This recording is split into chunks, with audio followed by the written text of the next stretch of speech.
우리가 대상 물질을 헤테로폴리스한 촉매라고 봤을 때 그 물질의 촉매적 특성을 파악하는 데 있어서 나노 물성을 가지고 그 다음에 촉매에 가지는 순수한 그 벌크 특성을 어떻게 예측하고 판단할 것인가 그거에 대한 말씀을 드리려고 합니다.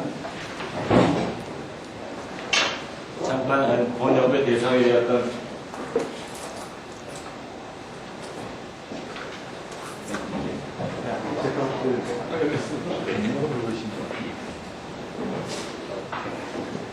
간단하게 먼저 그 대상이 됐던 촉매 물질을 말씀을 드리면은 여기 폴리헤드럴 구조를 나타내 보시고요. 좀 더 이제 구체적으로 보시면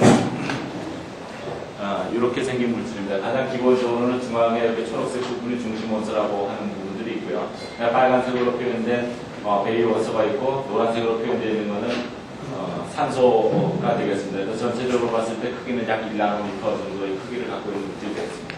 이런 형태의 구조를 헤테로폴리스한 촉매 가진 1차 구조라고 명명을 하고 있고요. 안에 여기 보시면은 뭐 구멍 같은 것이 있긴 하지만 실제로 기공은 없습니다. 그래서 전체적으로는 축구공 모양의 아주 잘 규명된 구조를 지니고 있습니다. 이런 촉매들이 2차원적인 배열을 이제 오른쪽 그림에 나타낸 것인데요. 오른쪽 그림에 보시면 알겠지만은 빨갛게 표현된 것이 여기 한 입자에 해당하는 것이고요. 이런 것들이 3차원적인 배열을 유지하고 있을 때 물이라든가 양이온이라든가 아니면 유기용매들은 헤테로폴리 음이온 사이에 이렇게 들어가게 되고 그 들어가는 이제 양이온이나 이런 특성에 따라서 이놈들이 수축할 수도 있고 팽창할 수도 있고 하는 그런 유효한 구조를 보이게 됩니다. 네, 실험적인 방법을 좀 말씀드리면은 일단 이 촉매 자체는 그 전도성이 전혀 없는 물질이기 때문에 스캐닝 터널 마이크로스코프에서 측정을 할 그런 상황에서 이게 일단 너무 두껍게 증착이 되어버리면 STM 이미지가 나타나지 않습니다. 그래서 가능하면은 모놀레이에 가까울 정도의 디파이션을 시켜야 하기 때문에 어떤 그 경험적인 그런 방법에 의해서 약 0.015 정도의 수용액을 만들면 그래도 일반적으로 STM 이미지를 잘 얻을 수 있는 걸 알았습니다. 그리고 이렇게 형성된 수용액을 그래파이트에 증착을 시키고 공기 중에서 이제 건조를 하게 됩니다. 그리고 기계적으로 형성된 플라티늄 이리듐 와이어를 팁으로 사용을 하고 컨스탄트 커런트 모드에서 공기 상태에서 STM 이미지를 찍었습니다. 밑에 사진 이제 실험에 사용한 토포메트릭스 디스커버라고 하는 STM이고요. 이거는 또 다른 기종의 STM이 되겠습니다. 이 그림은 이제 가장 대표적인 그 STM 이미지 형태를 나타낸 것인데요. 여기 전체적인 사이즈를 보시면 약 1나노미터 정도의 크기가 단 입자가 되겠습니다. 전체는 축구공 모양을 하고 있고요.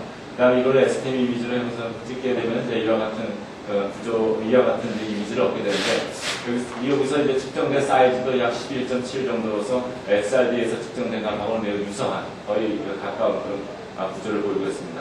물론 촉매의 종류에 따라 가지고 여기 그 2차원 배열하는 형태가 오리엔테이션 자체가 굉장히 다양하게 변해 갑니다. 여기에서 이제 하얀색으로 표현되어 있는 이런 부분들이 촉매 단위 입자, 1나노미터 정도의 단위 입자에 해당하는 것이겠고요. 여기에서 있는 이 사이트를 우리가 하나의 사이트, 그 다음에 이쪽 그 4개의 밝은색 부분으로 형성된 검은색 부분의 사이트를 또 하나의 사이트라고 정의를 했을 때, 그때 거기에서 우리가 아이블 리스판스를 찾아보게 되면 이와 같은 제형적인 형태를 얻게 되겠습니다.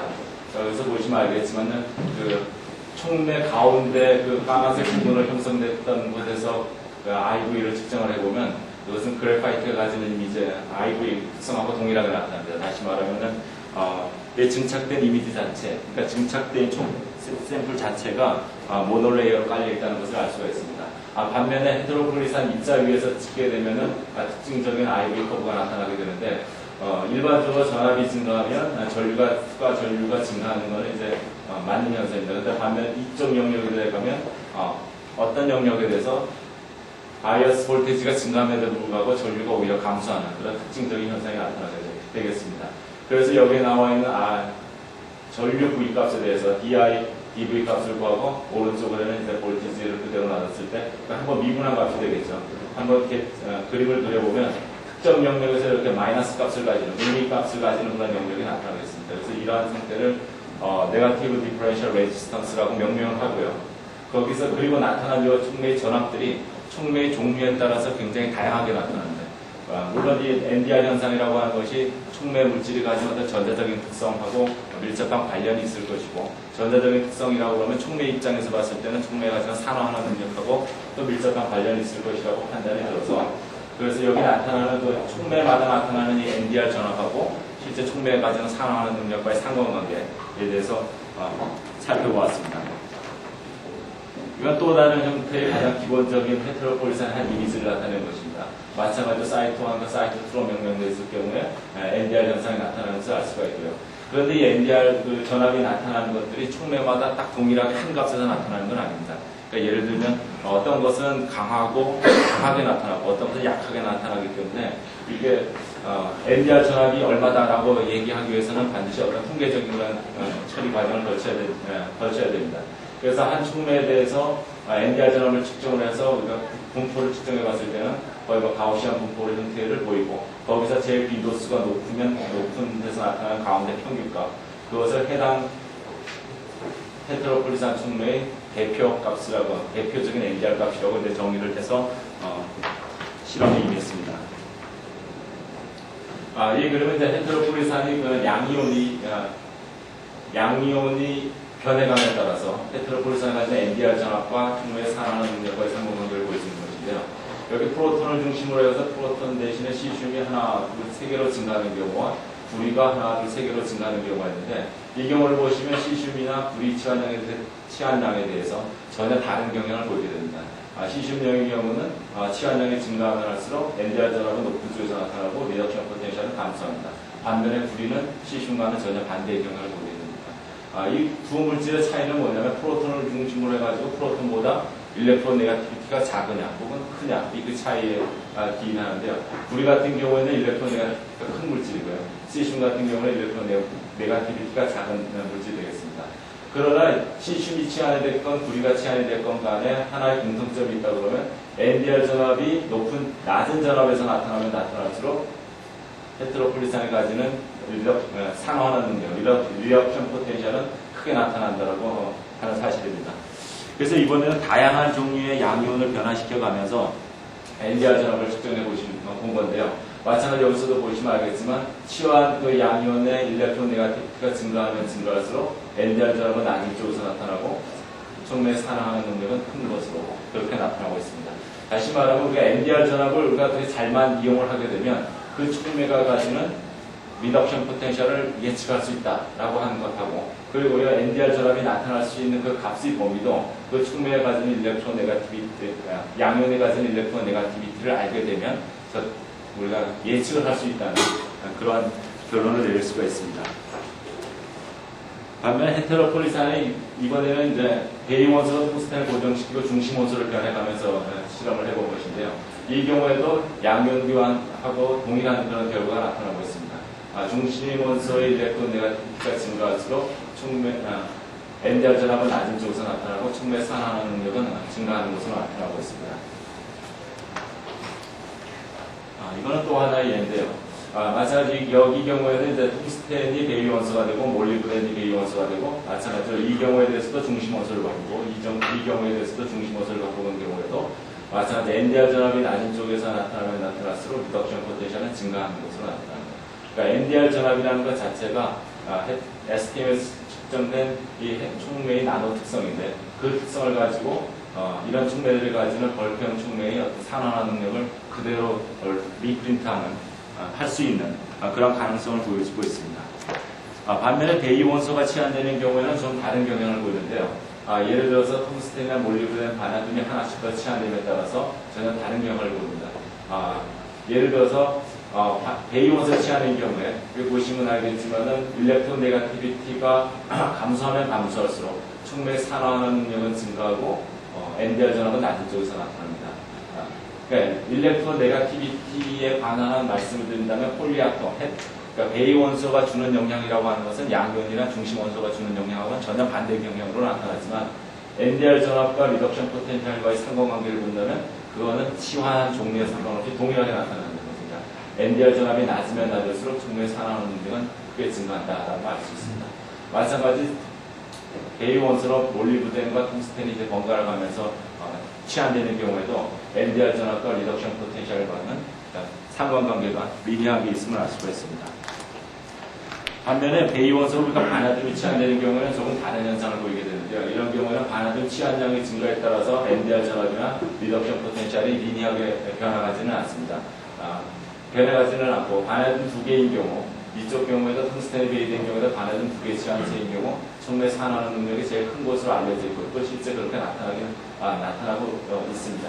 그리고 그런 경우에 NDR 전압은 가장 낮은 쪽에서 나타나는 것을 알 수가 있죠. 그러니까 반하듬 치환량에 따라서 촉매 산화 능력이 리니어하게 변해가는 특성은 없지만 또 NDR 전압과 촉매 산화 능력 관계는 선형관계로 변해간다는 것을 알 수가 있습니다. 이렇게 지금까지 제가 양이온의 교환이나 아니면 중심원소 혹은 베이원소의 변화량에 대해서 각각 말씀을 드렸는데요. 이런 것들이 그렇다 그러면 NDR 전압이 헤테로폴리산이 산화하는 능력을 얘기할 수 있는 또 하나의 파라미터가 될 수 있다면 모든 종류의 변화량에 따라서 그렇게 얘기할 수도 있지 않겠느냐. 그래서 가능한 데이터들을 모아봤습니다. 이 경우에는 여기 아래쪽을 보신다면은 퉁스텐이 베이가 되고 중심원소가 바뀌어가는 경우이고요. 오른쪽을 이 두 개를 본다면 몰리브덴이 베이 되고 중심원소가 변해가는 경우입니다. 그리고 이 SIMO하고 SI 퉁스텐을 보신다면 중심원소를 갖고 베이원소가 변해가는 경우입니다. 그러니까 두 가지 경우를 우리가 컨비네이션을 보는데 이런 경우에는 마찬가지 NDR 전압이 낮은 쪽에서 나타나면 나타날수록 촉매 산화 능력은 큰 쪽에서 나타난다라고 하는 걸 알 수가 있습니다.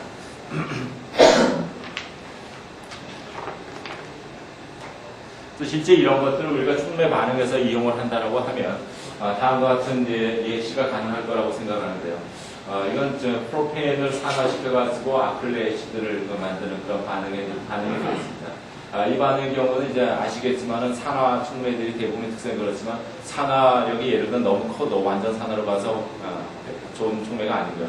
너무 낮으면 반응성이 낮아서도 안 좋고 그래서 적당한 영역의 산화 능력을 가지고 있는 촉매가 필요한데 적어도 이 반응에 대해서 우리가 플롯을 해보면 NDR 전압에 대해서 플롯을 해보면 예를 들어 반하듬 치환 촉매의 경우에는 예를 들어서 V2 같은 경우 산화 능력이 제일 좋습니다. 그러니까 이쪽으로 갈수록 산화하는 능력이 오른쪽으로 갈수록 우수한 상태고요. 그런 경우에는 적어도 어떤 옵티멈한 상태, 그러니까 반하듬이 하나 정도 들어간 것이 가장 좋은 형태를 보이게 됩니다.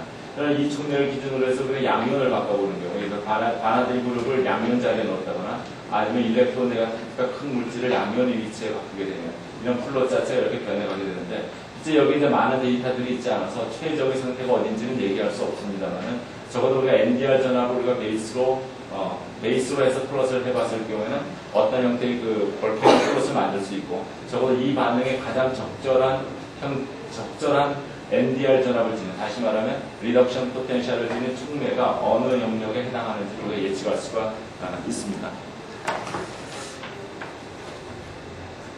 지금까지 제가 측정해본 여러 가지 그 헤테로폴리산 촉매 NDR 전압을 쉽게 한번 나타내본 것인데요. 예를 들어서 양이온의 변화량, 그 다음에 중심원소의 변화량, 그 다음에 베이원소의 변화에 따라서 쭉 나타내본 것입니다. 그리고 줄로 표시되어 있는 것인데 같은 촉매를 기준으로 해서 우리가 설명해 준 것이고요. 그래서 종전 반응의 경우에 예를 들어서 프로판을 산화시켜서 아크릴레이시드를 만드는 반응의 경우에 0.7, 마이너스 0.6 정도의 NDR 그 전압을 보이는 촉매가 좋다라고 하는 볼케너 플롯이 만들어지게 되면 적어도 우리가 실험을 하지 않아도 이것에 해당하는 촉매를 스크린을 할 수 있고요. 그 다음에 그 양이온의 변화나 중심원소의 변화, 폴리아톰의 변화량으로 봤을 때 일렉트론 네가티비티가 어떤 영향을 미치는지를 이미 보여드렸기 때문에 저도 그 실험을 하지 않아도 적어도 이런 정도의 데이터만 있으면 어떤 촉매를 디자인하는 데 있어서 NDR 전압이 어느 정도 위치에 나타날 거다라고 하는 것을 이렇게 이미 판단을 할 수가 있고요. 그런 경우에 볼케너 플롯이 하나 더 들어되게 되면 그 반응에 가장 적절한 그런 개의 촉매를 스크린할 수 있지 않을까 하는 생각이 듭니다.